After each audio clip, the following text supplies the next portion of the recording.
John, I'm a parent, and one of the challenges I have is making sure that my mindset is not my children's mindset. How do you overcome that challenge as a billionaire to make sure your children have their own mindsets?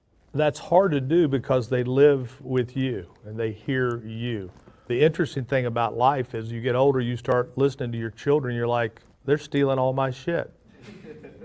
I said that, I did that. But what I used to tell them is this: when you're watching me, take the good parts and leave the bad parts. And the thing I used to tell my kids is the only thing that I want you to be, I don't care what you are other than this, I want you to be a compassionate human being. I want you to put other people first. And that's the only mindset that I wanted them to take. And I think that they have done that. One of my goals, I think, is to make my kids better than me. What's your main challenge that you see as a billionaire making your kids better than you? The main challenge is that your children do not feel entitled. There's nothing worse than an entitled person, somebody who was born with a silver spoon stuck up their butt, and they become the worst person in the world.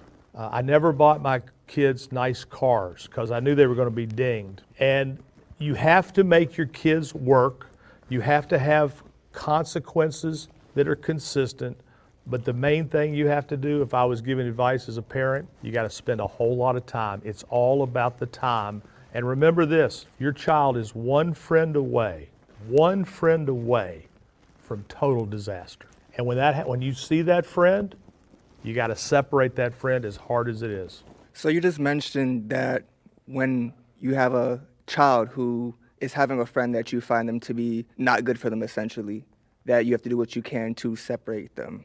As a billionaire, what does that entail for you? Well, you can only do so much. I mean, I've only separated two friends in all the years. And one was a kid who used to come over and, he just reeked of marijuana and he was stoned. And I just had a bad vibe. And I said, look, so-and-so, you can't go over there and he can't come over here. My son Matthew was enraged. You can't tell me who's going to be my friend. I said, I'm telling you, you can't go there and they can't come here. But you can't stop them at school. You can't stop them at a certain point. Later in life, I was justified because that kid that I was worried about ended up in prison.